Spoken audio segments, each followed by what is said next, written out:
Hey, what's good everybody? Cinematic, and this is the weekly wrap-up, week 2. And you know what's messed up is I thought I was going to gather all this stuff this week and make the show a little bit better, put some gameplay behind it.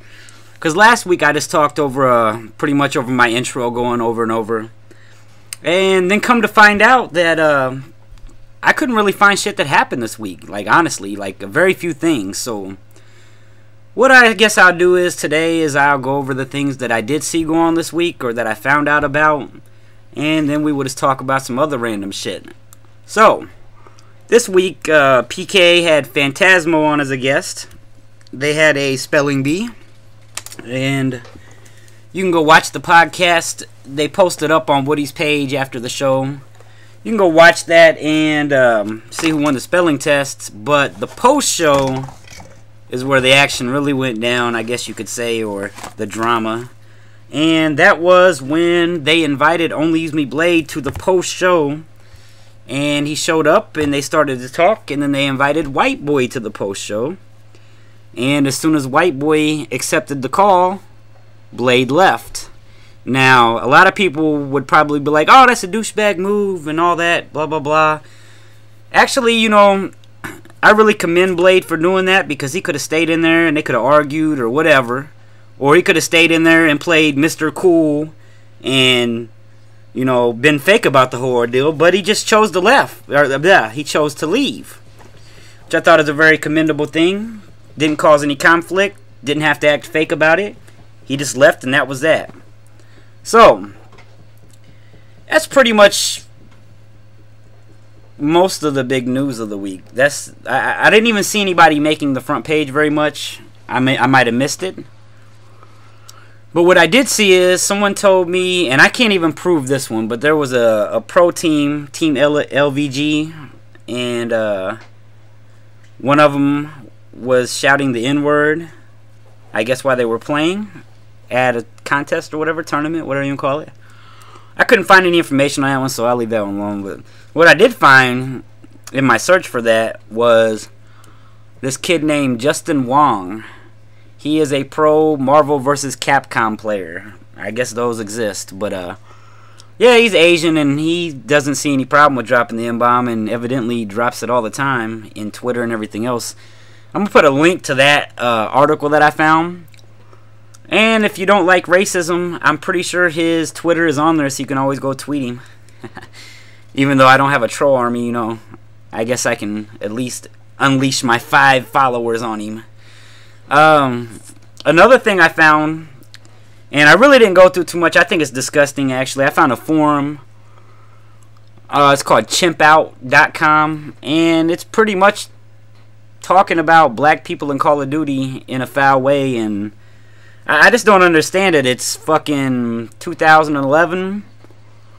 You would think we could get past a lot of that, but I've come to realize that one of the biggest problems is, especially on the internet, is people feel like they have this fake barrier they can hide behind on the internet.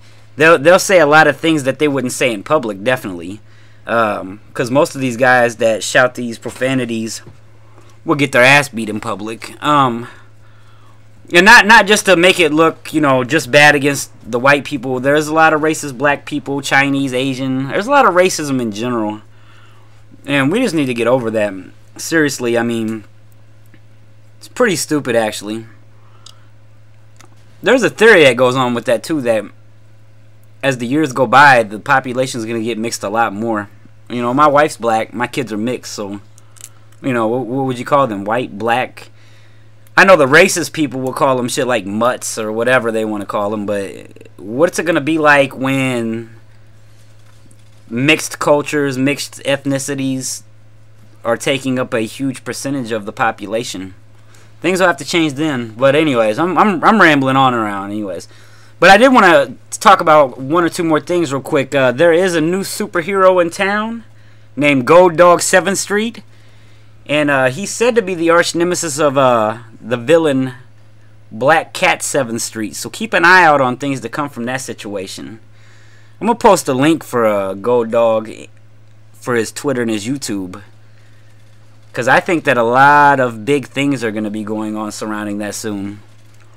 And And I guess to cap off the week, this isn't nothing huge, but right now there's a big Twitter thing going on today. Evidently, T. Martin has fell in love with Rebecca Black. So he is trying to talk to her on the phone. I don't know how to feel about that.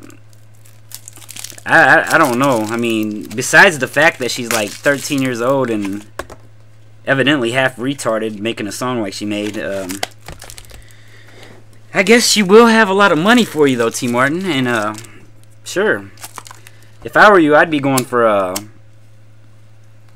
Jessica Alba, or who was that black chick that played in the same Fantastic Four movie with her? That chick's hot. Megan Good. I mean, I can go down a list and name you lots of like hot chicks.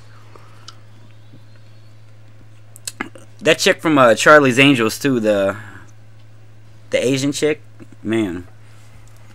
Anyways, I'm about out of time, so I do want to talk about upcoming things coming up next week. Tomorrow, Monday, Commentator Wars kicks off. I will put a link to the main guy, or I think 2 guys running that. It's a 32-man competition. You have to have less than 2,500 subs. I will be judging. So make sure you guys check that out. It's had a lot of big guys backing it, you know, as a good thing. And here in about, I'd say, I think a week or 2 from now, Pwn Star for Hire's tournament, USUC, will be starting. I am in that. And I will link some stuff to that. Peace!